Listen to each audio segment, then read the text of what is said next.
Estudo do livro de Êxodo, parte 2, da autoria de Jen Wilkin. Tradução, adaptação e interpretação da equipa das Mulheres da Lapa. Os cadernos de estudo podem ser encomendados através do e-mail mulheresdalapa@gmail.com. Semana 9. Esquecimento. Passamos as últimas 3 semanas do estudo a olhar para Moisés no topo do Monte Sinai, a receber instruções do Senhor acerca de como o tabernáculo deveria ser construído, também acerca do vestuário dos sacerdotes e como eles deveriam ser consagrados, acerca de quem poderia ajudar nesta construção, todos estes pormenores. E Moisés esteve no topo do Monte Sinai durante 40 dias e 40 noites, e agora vamos ver o que estava a acontecer enquanto Moisés estava lá em cima no monte. O que estava a acontecer no acampamento. E, de facto, é uma coisa que horroriza. Horroriza pensar que enquanto se estava a discutir ou a receber indicações quanto ao modo como os sacerdotes deveriam vestir-se, como se deveria fazer ofertas pelo pecado, como esse pecado podia ser expiado, que nesse preciso momento, lá embaixo, no sopé do monte, naquele vale, andavam para ali a fazer todo o tipo de loucuras. Estamos na semana 9 e o mais provável é que a maioria de vós tenha feito a primeira parte deste estudo. Portanto, se nós formos ver bem, já estamos a estudar Êxodo há 20 semanas. A mim parece-me que já se passou muito tempo desde que eles saírem do Egito. Mas, na verdade, se olharmos para a linha temporal, se virmos quanto tempo de facto se passou desde que eles saíram do Egito, naquela noite da primeira Páscoa, na verdade, se contarmos desde essa primeira Páscoa até esta descida do monte, só se passaram 59 dias. Há 59 dias que eles já não são escravos no Egito. Por isso, Moisés afasta-se durante 40 dias e o que é que eles pensam? Nunca mais vamos ver este Moisés, este tipo nunca mais vai aparecer por aqui. E faz sentido se pensarmos nisto assim, não é? E eu acho que se calhar, ao crescermos, ao ouvirmos esta história, nunca pensámos nesta questão do tempo que Moisés esteve afastado e há quanto tempo é que eles de facto tinham sido tirados do Egito. E é tão fácil lermos o relato daquilo que se passou lá embaixo, no sopé do monte, naquele vale, e pensarmos, mas que tontos, que grande disparate que estes israelitas fizeram. Como é que se podiam esquecer? Mas eles eram como recém-nascidos. Eles não sabem nada, não percebem nada do que estão a fazer. Por isso, fazem aquilo que lhes parece mais natural. Por isso, vamos olhar para esta história e vemos o que é que podemos aprender com isto. Devemos cobrir 3 capítulos de texto. Eu sei que todos temos famílias, temos coisas para fazer, mas nós vamos tentar fazer o que é preciso ser feito e ainda dar espaço para tudo isso. Vamos ler então a partir do capítulo 32, versículo 1. Diz assim: Mas vendo o povo que Moisés tardava em descer do monte, ajuntou-se o povo a Arão e disseram-lhe: Levanta-te, faze-nos deuses que vão adiante de nós. Porque quanto a este Moisés, este homem que nos tirou da terra do Egito, não sabemos o que lhe sucedeu. Portanto, podemos perceber, até por este frasear, que é como se eles dissessem: lembras-te daquele tipo que nos tirou do Egito? Aquele que a gente já não vê há 40 dias? Esse mesmo. Não sabemos o que é que lhe aconteceu, portanto, é melhor fazermos qualquer coisa. Mas, na verdade, a única coisa que eles precisavam de fazer era levantar os olhos para o topo do monte e ver que ainda havia fogo lá no cimo da montanha. Então, ou eles estavam a pensar que provavelmente Moisés tinha morrido, ou que seja como for, o raciocínio foi: ele já não deve voltar de lá de cima porque se calhar está tão bem lá que não quer descer. E a resposta de Arão não é nada daquilo que nós gostávamos que fosse, não é? Ele não diz nada do género: não, esperem lá, tenham calma que Moisés há de estar quase a descer. Não é nada disso que ele responde. Versículo 2. E Arão lhes disse: Arrancai os pendentes de ouro que estão nas orelhas das vossas mulheres e dos vossos filhos e das vossas filhas e trazei-mos. Então todo o povo arrancou os pendentes de ouro que estavam nas suas orelhas e os trouxeram a Arão. E ele os tomou das suas mãos e formou o ouro com um buril e fez dele um bezerro de fundição. Não só Arão diz: ok, tudo bem, então vamos lá fazer qualquer coisa quanto a isso. Mas ele próprio é que trata do assunto, já viram? É ele que trabalha o ouro com um buril. É provável que esta imagem do bezerro de ouro fosse uma imagem feita de madeira com uma cobertura de ouro. Lembram-se que nós falámos, quando estávamos a estudar a questão da idolatria, os primeiro e segundo mandamentos, que esse mandamento em relação a não fazer imagem de semelhança, aquilo que estava a ser dito lá, não era tanto não adores uma coisa em vez de mim, mas não diminuas a minha importância com essa imagem gravada. Não tentes fazer de mim algo menor daquilo que eu sou de facto, enquanto teu Deus. Não penses que me podes controlar retratando-me. A palavra aqui tanto pode ser novilho como bezerro, portanto vão aparecer ambas nas diferentes traduções. E aquilo que está a acontecer com a escolha desta imagem é que eles de facto estão a fazer uma escolha consciente em relação ao modo como querem ver a Deus. E esta imagem é de quê? Já vimos isso, o touro, o bezerro. Este animal simbolizava poder. E não é muito claro, não fica claro se quando eles vão ter com Arão e dizem, olha, vamos fazer isto, se eles estão a tentar fazer uma espécie de um sucedâneo do verdadeiro Deus, ou se eles querem apenas adorar algo que lhes é familiar, que eles já conheciam do Egito. Esta imagem do touro como uma imagem de poder, era uma imagem do Egito. Talvez seja uma mistura dos dois, porque só se passaram 59 dias desde que eles saíram do Egito. Portanto, ele faz este bezerro e diz o texto assim: estes são os teus deuses, ó Israel, que te tiraram da terra do Egito. E Arão, vendo isto, edificou um altar diante dele, e Arão apregou e disse: pessoal, se calhar isto não foi assim lá muito boa ideia. Não, Arão não diz nada disso. Vejam lá como ele responde. E Arão, vendo isto, edificou um altar diante dele. E Arão pregou e disse: amanhã será festa ao Senhor. O que é que ele está a fazer aqui? Sim, eu acho que consigo fazer isto. Acho que consigo organizar aqui a coisa de modo a que nós façamos algo apropriado. Vamos fazer uma festa ao Senhor que nos tirou do Egito. E depois no 6 diz: e no dia seguinte madrugaram. Sempre que se vê este frasear, aquilo que nós temos que entender disto é: eles estavam muito ansiosos por começar, estavam cheios de vontade de começar a fazer isto. Não quer dizer que tenham madrugado por uma questão de saberem que dá saúde, levantar cedo e se erguer. Não. É uma expressão que traduz a vontade de começar aquele dia e fazer o que tem de ser feito. Lembram-se, por exemplo, quando Abraão ia sacrificar o seu filho Isaque, que ele se levantou também cedo. Por isso, o que temos de tirar daqui é que eles estavam mesmo ansiosos por oferecer esta festa ao Senhor. E diz no versículo 6, e no dia seguinte madrugaram e ofereceram holocaustos e trouxeram ofertas pacíficas, e o povo assentou-se a comer e a beber. Depois levantaram-se a folgar. Como vimos no caderno de estudos, isto é uma referência à atividade sexual. O que isto quer dizer é que puseram-se todos a fazer sexo. Ótimo, não é? Bem-vindos ao estudo bíblico. Então, o que nós vemos aqui é um ritual pagão a acontecer entre o povo de Israel.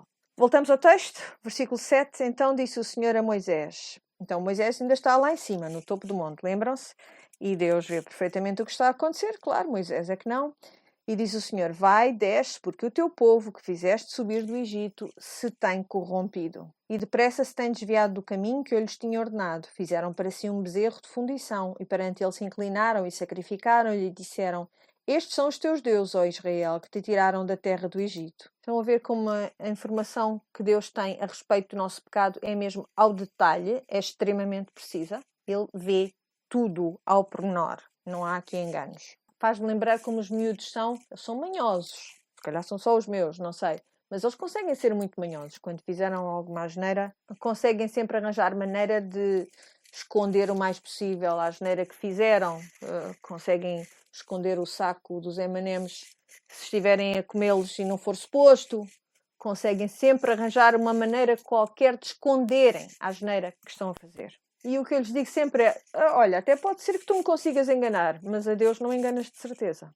Então, isso também é uma coisa boa para as mães se lembrarem, não é? Porque nós temos as nossas próprias maneiras de sermos manhosas, mas Deus vê. E então aqui, nas palavras que são usadas, nós conseguimos ver que Deus está a distanciar-se do seu povo. Quando ele diz para Moisés: o teu povo. No versículo 9 diz: disse mais o Senhor a Moisés: tenho visto a este povo e eis que é povo obstinado. E se virmos o que diz no texto, diz, no versículo 8: e depressa se tem desviado do caminho que eu lhes tinha ordenado. Fizeram para si um bezerro de fundição e perante ele se inclinaram e sacrificaram-lhe, dizendo: estes são os teus deuses, ó Israel, que te tiraram da terra do Egito. Então isto mostra bem que eles estão a desobedecer a Deus e que Deus vê isso. Disse mais o Senhor a Moisés: Tenho visto este povo e eis que é povo obstinado. E vamos ouvir muitas vezes este termo aplicado ao povo de Israel. É um termo que expressa teimosia. Na terminologia agrícola, isto é um bicho que se recusa a receber o jugo, não é? Recusa-se a receber a condução de alguém. Se alguém já montou a cavalo e teve um cavalo daqueles que se vê mesmo que ele não nos quer ter em cima dele, sabe o que é este tipo de bicho, que se vê bem que ele quer ter a sua própria vontade, quer ir pelo seu próprio caminho e não quer que ninguém lhe ponha as rédeas. E olhem que a mim já me aconteceu e é terror puro perceber que temos um animal obstinado que não vai fazer o que nós precisamos que ele faça. Então, Deus refere-se ao povo como sendo obstinado.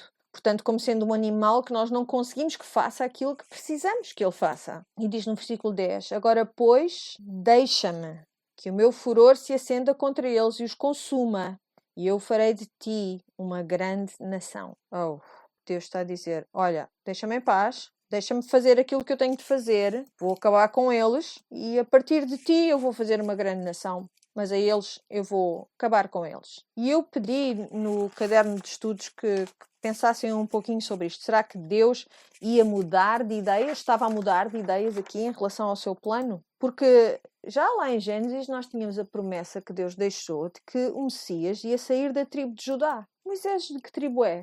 De Levi. Deus está a fazer alguma coisa aqui, de facto. Algo de diferente. Mas será que está a mudar de ideias? Há uma espécie de um convite aqui também escondido. Quando Deus diz, por exemplo, agora deixa-me.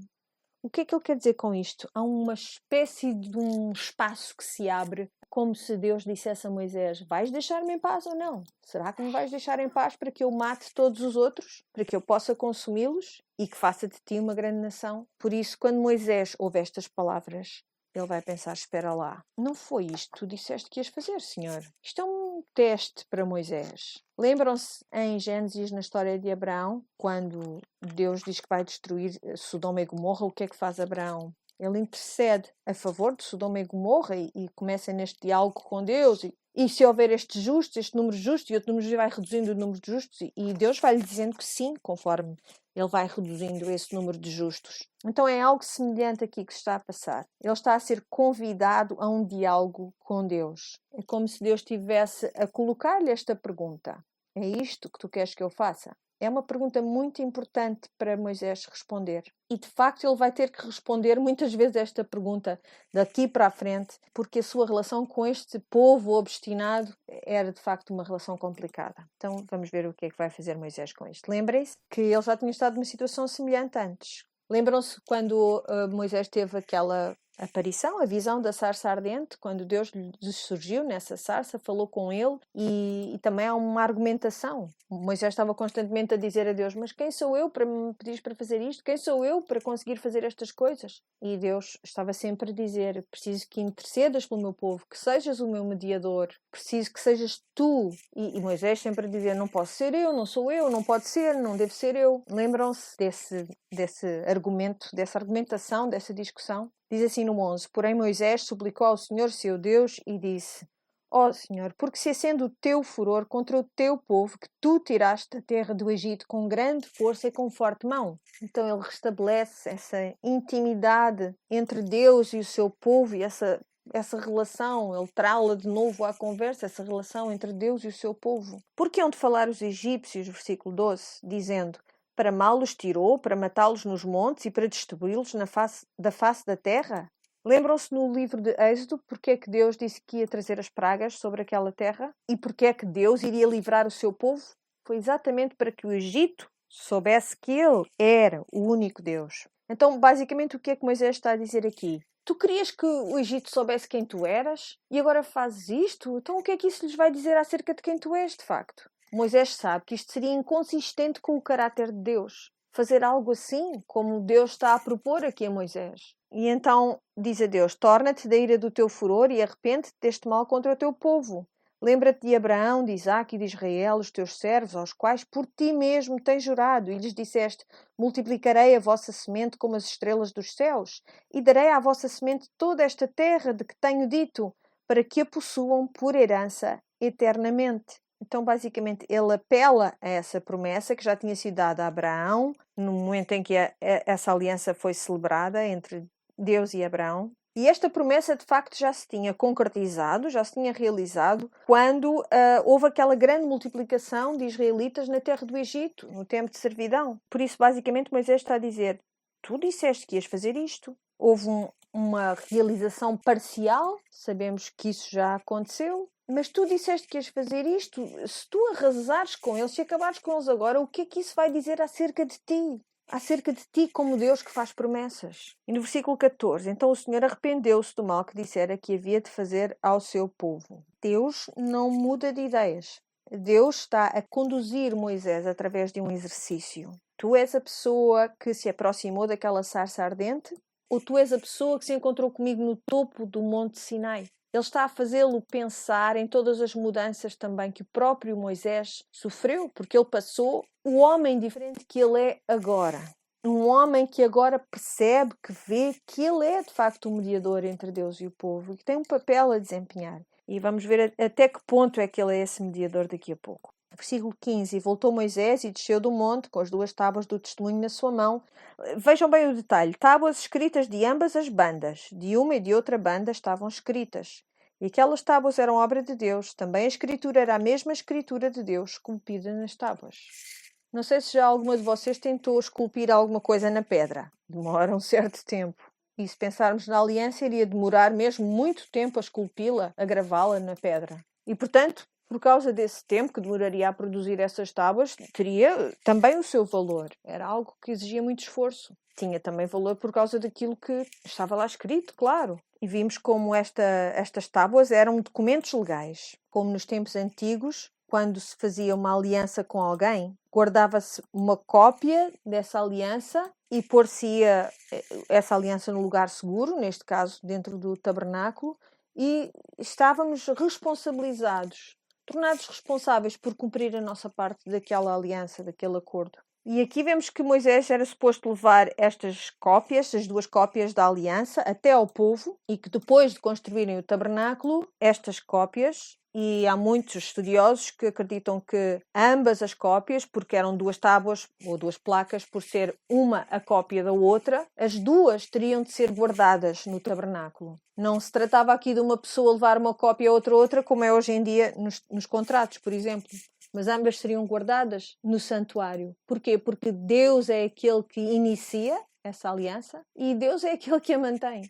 Então ele desce com essas tábuas e diz no 17: E ouvindo Josué a voz do povo que jubilava, disse a Moisés: alarido de guerra há no arraial. É porque ele não tem tanta informação como Moisés tem, não é? Porém, ele disse: não é alarido dos vitoriosos, nem alarido dos vencidos, mas o alarido dos que cantam, que eu ouço. E aconteceu que, chegando ele ao arraial e vendo o bezerro e as danças, acendeu-se o furor de Moisés e arremessou as tábuas das suas mãos e quebrou-as ao pé do monte. E tomou o bezerro que tinham feito e queimou-o no fogo, moendo-o, até que se tornou em pó, e o espargiu sobre as águas, e deu-o a beber aos filhos de Israel. Uau! Eu já vi outros ensinos acerca da passagem, em que as pessoas alegam que Moisés perdeu a calma e esmigalhou ali mesmo as tábuas dos 10 mandamentos. Mas o que não vemos aqui com toda a certeza é nenhum tipo de repreensão da parte do Senhor em relação a esta atitude de Moisés. Nada. Ele está simbolicamente a mostrar ao povo, ali mesmo à vista deles, ele quebra aquela lei. Porque ele está apenas a mostrar-lhes aquilo que eles já fizeram. É como se fosse um espelho para as suas ações. Ele está a mostrar-lhes: vocês quebraram a aliança. Ainda agora começamos. Algo que tinha muito valor, e eles esmigalharam aquela aliança, efetivamente, antes mesmo de Moisés o ter feito. E depois ele agarra naquele ídolo que eles achavam que tinham de ter, ele desfala-o por completo e diz: gostam muito disto? Então bebam, porque já está dentro de vocês. Era isto que estava dentro de vocês, esta idolatria. Isto também é um ritual. Há uma outra passagem, neste caso em Levítico, em que se passa algo semelhante. Era algo que era feito para se determinar se a pessoa era culpada ou não de um determinado crime. Por isso, se bebesse esta água contaminada e ficasse doente, a pessoa era como se estivesse a declarar-se, mostrava-se ali culpada do pecado que estava a ser acusada. Por isso é algo semelhante a isso.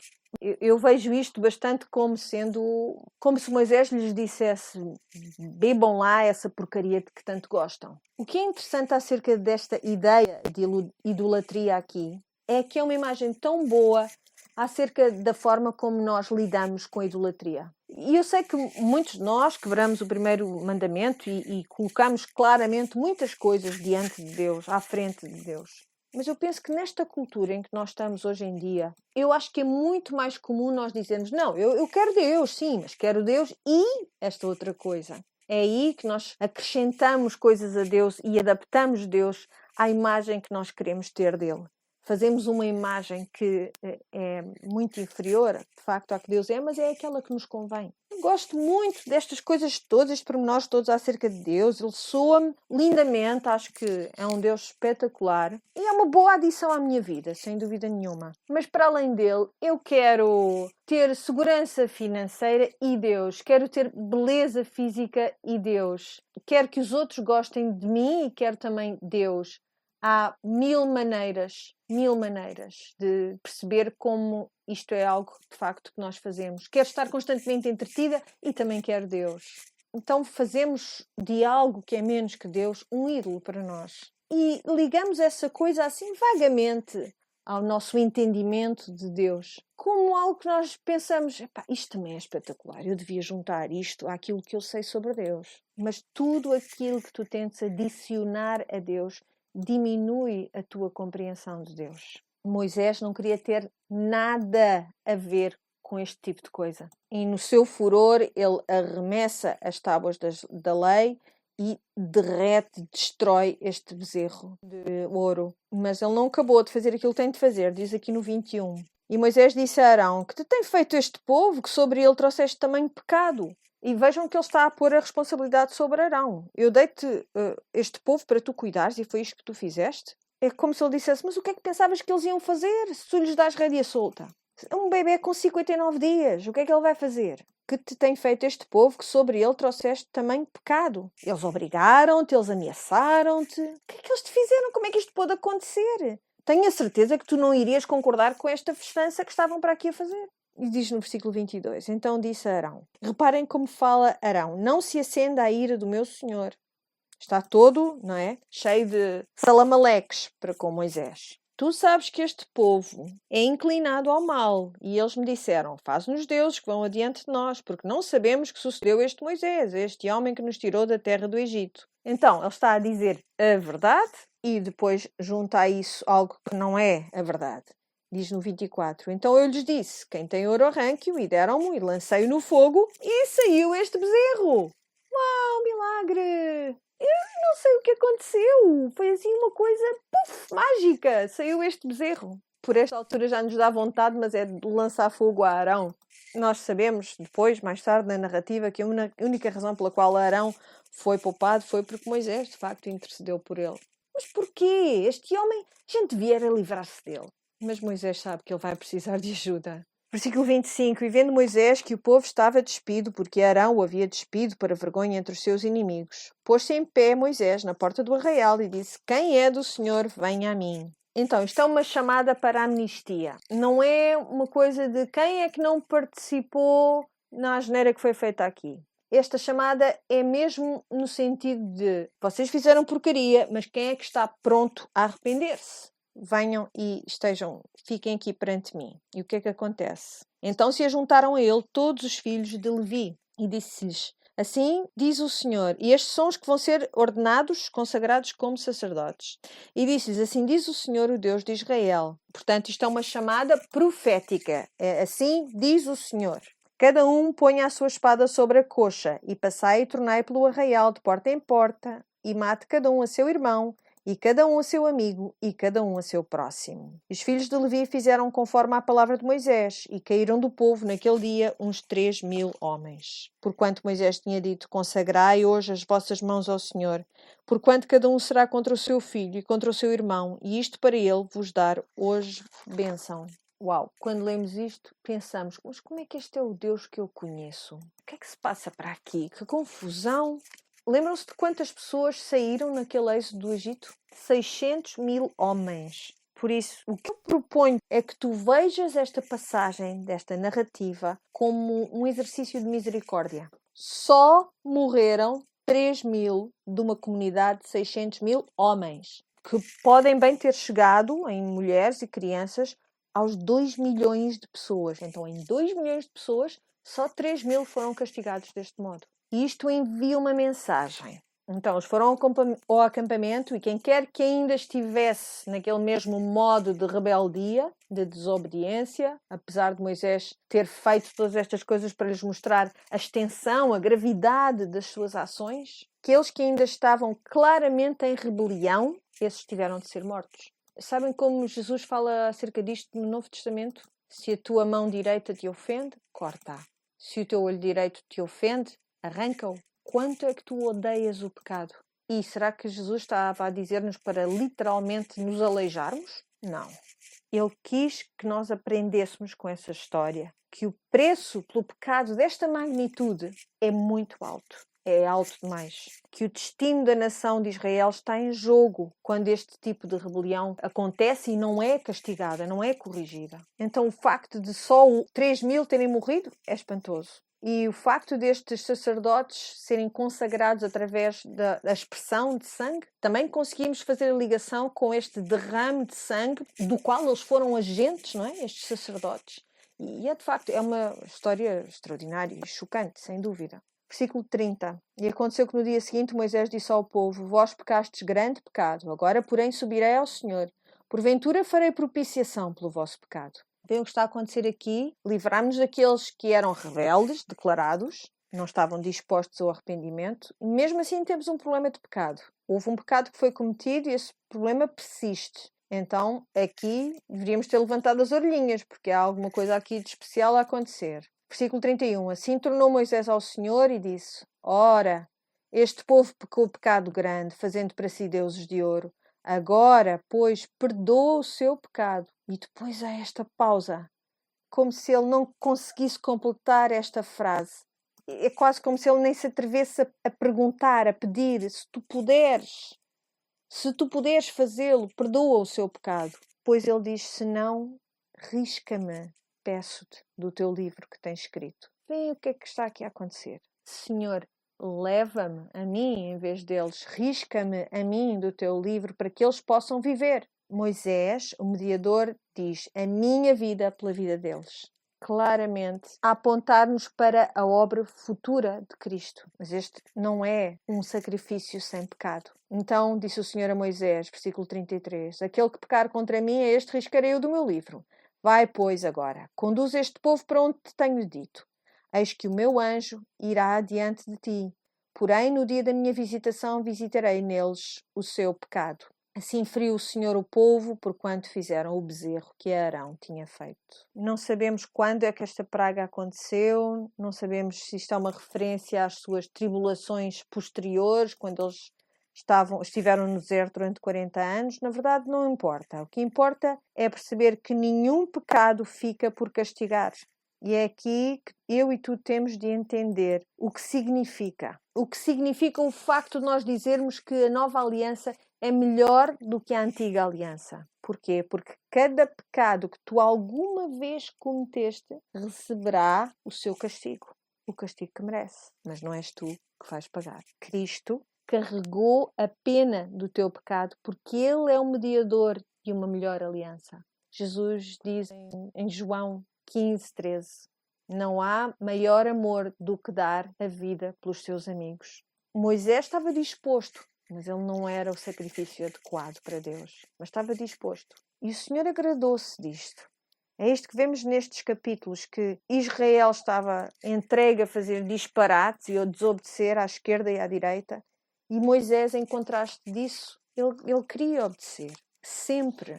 Queria persistir nessa obediência e isso agradou ao Senhor. É algo que nós vamos continuar a ver. Capítulo 33. Disse mais o Senhor a Moisés: vai, sobe daqui, tu e o povo que fizeste subir da terra do Egito, à terra que jurei a Abraão, a Isaque e a Jacó, dizendo: à tua semente a darei. E depois temos a lista dos cananeus, amorreus, heteus, ferezeus, heveus e os jebuseus. A uma terra que mana leite e mel, porque eu não subirei no meio de ti. Porquanto és povo obstinado, para que te não consuma eu no caminho. Então diz Deus, eu vou enviar um anjo, mas eu não vou lá estar, eu não vou contigo, porque esta gente é demais para mim. Versículo 4. E ouvindo o povo esta má notícia, isto é um bom sinal, isto que vai acontecer. Porque enquanto eles estiveram lá entretidos com o seu bezerro de ouro, estavam contentíssimos. Contentíssimos em saber que Deus estava lá em cima, no topo da montanha, e não perto deles. E agora sabem que estão num grande sarilho. Porque diz que eles entristeceram-se e nenhum deles pôs sobre si os seus atavios. Porquanto o Senhor tinha dito a Moisés, diz aos filhos de Israel, povo obstinado és. Se um momento subir no meio de ti, te consumirei. Porém agora tira de ti os teus atavios, para que eu saiba o que te hei de fazer. Então os filhos de Israel se despojaram dos seus atavios ao pé do monte de Horebe. Então temos um problema. Moisés vai-lhe ser pedido que de novo seja o mediador. E isso acontece vez após vez. Porque o que é que Deus disse? Que eu não quero estar no meio de vocês? Não, Deus tinha dito, eu quero estar no meio de vós. Eu quero habitar no meio de vós. Quero ter a minha tenda no meio de vós. Eu quero ser Deus contigo. Por isso, mais uma vez, Moisés está a enfrentar aqui um momento em que ele sente que tem de ser o mediador pelo povo. Então vemos esta descrição da tenda da congregação, é tipo uma estrutura temporária onde Deus e Moisés se encontravam antes da construção do tabernáculo. E temos aqui no versículo 11, diz, e falava o Senhor a Moisés cara a cara, como qualquer fala com o seu amigo. Uau! Então Moisés, o mediador, que estava disposto a entregar a sua vida pelo povo, ele agora pode apreciar, gozar, desfrutar desta conversa com Deus como se estivesse a falar com um amigo. Isto é espantoso. Todos gostamos de cantar aquelas canções em que dizemos que Jesus é nosso amigo, que Deus é nosso amigo, que Deus é bom para nós. E Deus é meu amigo, de facto é, podemos dizer isso. Mas Ele não é um amigo como os outros, não é um amigo como os meus amiguinhos. Há uma pessoa nas Escrituras que é chamado amigo de Deus. Sabem quem é? É Abraão. Mais ninguém. Ninguém. E sabem quantas pessoas é que dizem a Deus que Ele é o seu amigo? Nenhuma. Nenhuma nas Escrituras. É um privilégio o facto de Deus, de facto, nos chamar amigos, através de Cristo. É um privilégio. Não há uma relação entre iguais. Às vezes somos demasiado casuais nestas declarações que fazemos acerca do nosso relacionamento com Deus. Quando dizemos Deus é meu amigo. Tantos disparates, tantas frases tolas que se dizem acerca de nós e de Deus e de Jesus. Não há nem um único versículo da Escritura que diga que tu és amigo de Deus. Eu digo-te e reafirmo que tu tens a amizade de Deus através de Cristo. Mas não é uma amizade como as outras que tu conheces na tua vida. É a amizade mais desequilibrada que tu alguma vez poderias ter. Se tu estivesses num sítio, por exemplo, imagina que conhecias o presidente e o presidente fosse ter contigo e te apresentasse a alguém e dissesse esta é a minha amiga. O mais provável é que quando o presidente se fosse embora, tu não te arvorasses, não te gabasses e dizer era o meu amigo presidente. O mais provável é que não falasses assim. Porque é uma honra ser chamado amigo de alguém importante assim. É a mesma coisa, mais ainda com Deus. A amizade com Deus não é uma amizade como as outras que tu conheces na tua vida. Por isso Moisés desfrutou desta conversa com o Senhor, numa relação de amizade. E depois diz, no versículo 12, e Moisés disse ao Senhor, eis que tu me dizes, faço subir este povo, porém não me fazes saber a quem has de enviar comigo. E tu disseste, conheço-te pelo teu nome, também achaste graça aos meus olhos. E no versículo 13 diz, agora pois tenho achado graça aos teus olhos, rogo-te que agora me faças saber o teu caminho e conhecer-te-ei para que aches graça aos teus olhos. E atenta que esta nação é o teu povo.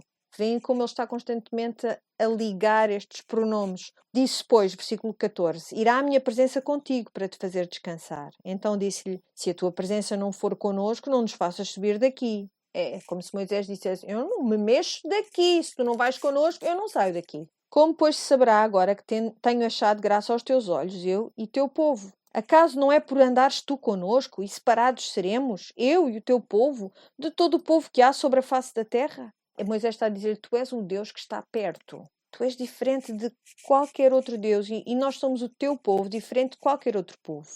Versículo 17. Então disse o Senhor a Moisés: Farei também isto que tens dito, porquanto achaste graça aos meus olhos, e te conheço por nome. Tu achaste graça aos teus olhos, e Ele conhece-te pelo teu nome.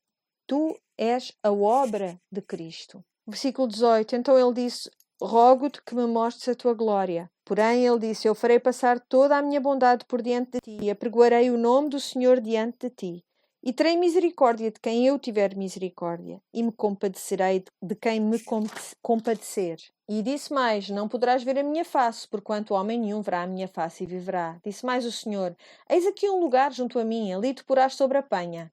E acontecerá que, quando a minha glória passar, te porei numa fenda da penha, e te cobrirei com a minha mão, até que eu haja passado. Havendo eu tirado a minha mão, me verás pelas costas, mas a minha face não se verá. Parece mesmo que Deus tem um corpo e que esse corpo vai passar diante de Moisés, não é? Não é isso que está aqui a passar. Chama-se um antropomorfismo, quando Deus fala de si mesmo em termos humanos. Aquilo que está aqui a acontecer é que Moisés consegue ver uma imagem que a sua mente consegue compreender. Ele está a ver uma versão da glória do Senhor que ele consegue pôr em palavras desta maneira. E como é que Deus faz isto? Escondendo Moisés nesta brecha, nesta fenda na rocha, na penha. Isto também é uma imagem de Cristo. Quando Moisés bate na rocha, no início do livro de Êxodo, lembram-se? Isto está a apontar para Cristo, a rocha eterna que foi fendida por mim. Deixa-me esconder dentro desta fenda, que é a rocha eterna. Isto é uma imagem de nós escondidas em Cristo, agora conseguindo contemplar a glória de Deus de uma maneira que não poderíamos fazer de nenhum outro modo. Capítulo 34. Versículo 1. Então disse o Senhor a Moisés: Lavra-te 2 tábuas de pedra, como as primeiras, e eu escreverei nas tábuas as mesmas palavras que estavam nas primeiras tábuas, que tu quebraste. E prepara-te para amanhã, para que subas pela manhã ao monte Sinai, e ali põe-te diante de mim, no cume do monte. E ninguém suba contigo, agora vai dar instruções. E também ninguém apareça em todo o monte, nem ovelhas, nem bois se apacentem defronte do monte. Então ele lavrou 2 tábuas de pedra, como as primeiras, e levantou-se Moisés pela manhã, de madrugada, e subiu ao monte de Sinai, como o Senhor lhe tinha ordenado, e tomou as 2 tábuas de pedra na sua mão. E o Senhor desceu numa nuvem e se pôs ali junto a ele, e ele apregoou o nome do Senhor. Tem que saber uma coisa, lembrem-se disto, este é o primeiro momento, a primeira instância na Escritura em que Deus aplica adjetivos a si mesmo. Isso é significativo, porque nós queremos escutar com muita atenção, nós queremos ouvir como Deus se descreve a si mesmo, quando Ele diz, é assim que eu sou. E Ele recebeu nomes, foi nomeado noutras partes da Escritura, recebeu títulos. Por exemplo, tu és o Deus que vê, tu és o providenciador. Mas aqui Deus, de facto, toma esta oportunidade para falar-nos dele mesmo, para se qualificar a ele mesmo, para se definir. Da própria boca de Deus. Então, a primeira palavra que o Senhor usa para se descrever é o quê? E se a primeira palavra que ele tivesse escolhido fosse vingativo, irado? Não é. Não é isso que Deus escolheu. O Senhor, Deus misericordioso e piedoso, tardio em iras e grande em beneficência e verdade, que guarda a beneficência em milhares, que perdoa a iniquidade e a transgressão e o pecado. Vou parar aqui mesmo. Vejam o que diz acerca de Deus. Vem a repetição. Isto são adjetivos que são muito semelhantes nas suas características, não é? Alguém que é tardio em iras, beneficente, é misericordioso. E porquê? Porque se calhar nós lemos estes relatos que estão aqui para trás deste capítulo e pensamos, uau, Deus ficou zangado num instante, Ele não perdeu tempo a irar-se com o povo, a querer aniquilá-los. Mas isto não é verdade. Que não nos pareça que Deus não tinha paciência para suportar todas estas injúrias do povo, porque isso não é verdade. Nem nunca será verdade. Ele é, de facto, um Deus tardio em irar-se. Ele lembra-se mesmo quando nós nos esquecemos. Lembra-se da sua aliança com Abraão, com Isaac, com Jacó, e é por isso que ele não destrói os israelitas. E nós esquecemos-nos desta aliança e é por isso que nós desobedecemos. Mas esta descrição de Deus é tão diferente daquilo que nós somos. E é por isso que quando ele diz, são meus amigos, Isso deve espantar-nos, deixar-nos maravilhadas e nunca devíamos atrever-nos a usar este termo levianamente, dizendo que Deus é o meu amigo, assim, à esquerda e à direita. É o amigalhaço. Isto nunca nos deveria sequer passar pela cabeça. Jeová, o Senhor, Deus misericordioso e piedoso, tardio em iras e grande em beneficência e verdade, que guarda a beneficência em milhares, que perdoa a iniquidade e a transgressão e o pecado. O que é que estás a dizer, Senhor? Esta repetição. Eu perdoo-te, eu perdoo-te, eu perdoo-te. Mas que ao culpado não tem por inocente, que visita a iniquidade dos pais sobre os filhos e sobre os filhos dos filhos até à 3ª e 4ª geração. Então cá está, mais uma vez, este Deus que tem misericórdia e é tardio em irar-se, de nenhum modo vai perdoar o pecado. Como nós dissemos já, o teu pecado recebeu castigo, até ao extremo em Cristo. Eu já frequentei uma igreja em que todos os domingos de Páscoa se crucificava Jesus outra vez. E eu só pensava para mim, oh, por favor, é Páscoa, não podemos só falar da parte boa. Quando nós vemos essa imagem da crucificação, o que é que nós tentamos fazer? Tentamos sentir algo por causa dessa mostra tão óbvia daquilo que foi o sofrimento de Cristo na cruz. Se és católica, tu tens uma cruz com Cristo pendurado. Nessa cruz, uma imagem de sofrimento, com sangue. Cantam-se canções acerca desse sofrimento na cruz, como se o seu sofrimento físico, de algum modo, pudesse de facto expressar a extensão do sofrimento real pelo qual ele passou quando o Senhor se afastou dele, quando o Senhor virou a sua cara para longe de Jesus. O que eu te estou a dizer é que as feridas físicas de Cristo não podem mostrar-te, revelar-te a profundidade desse castigo. Houve pessoas que tiveram mortes mais terríveis que a morte por crucificação. E devemos reconhecer isto. Há piores maneiras de se morrer do que ser crucificado. Não é a morte mais horrível, mais dolorosa, mais prolongada que alguém pode ter.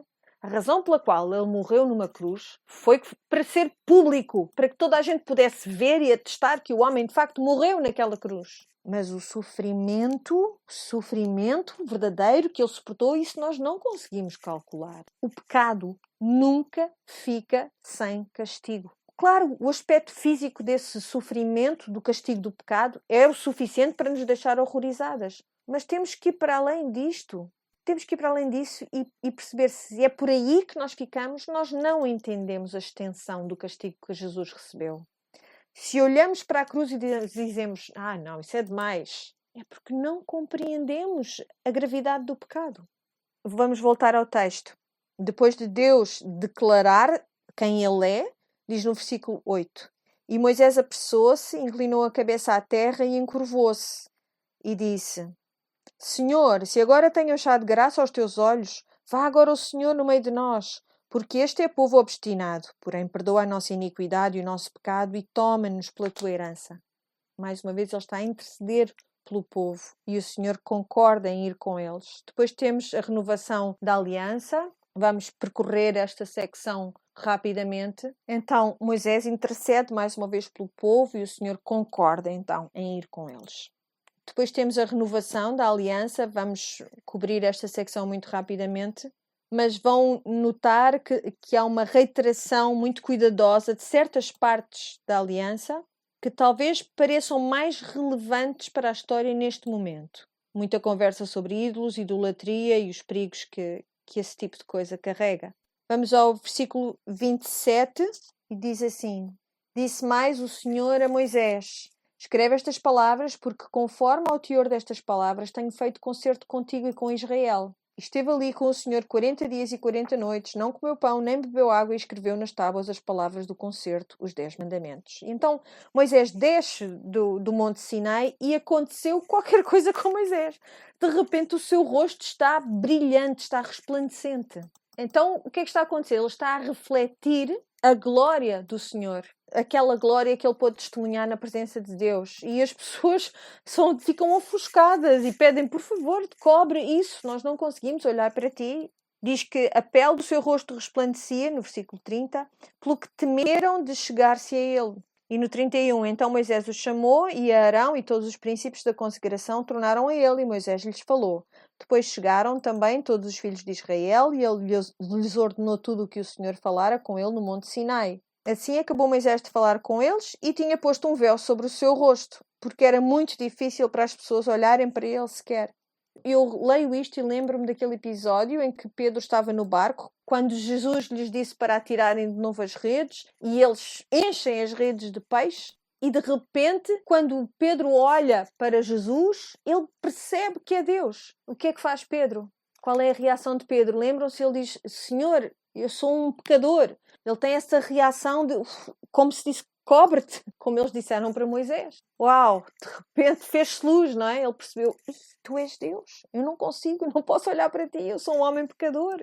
Mas vejam o que é espantoso. Eu quero ler-vos 2 Coríntios, capítulo 3. É uma perspectiva do Novo Testamento acerca deste resplandecer do rosto de Moisés. E conforme eu leio isto, eu quero que se lembrem do que Jesus disse no Sermão na Montanha. Disse, vocês são a luz do mundo. Aparentemente, também nós estamos a irradiar a glória de Deus de algum modo. 2 Coríntios 3. Porventura começamos outra vez a louvar-nos a nós mesmos? Ou necessitamos, como alguns, de cartas de recomendação para vós ou de recomendação de vós? Vós sois a nossa carta, escrita em nossos corações, conhecida e lida por todos os homens, porque já é manifesto que vós sois a carta de Cristo, ministrada por nós e escrita não com tinta, mas com o Espírito do Deus vivo, não em tábuas de pedra, mas nas tábuas de carne do coração. O que é que está a ser dito aqui é que esta igreja, este povo, é a aliança escrita nos corações de carne.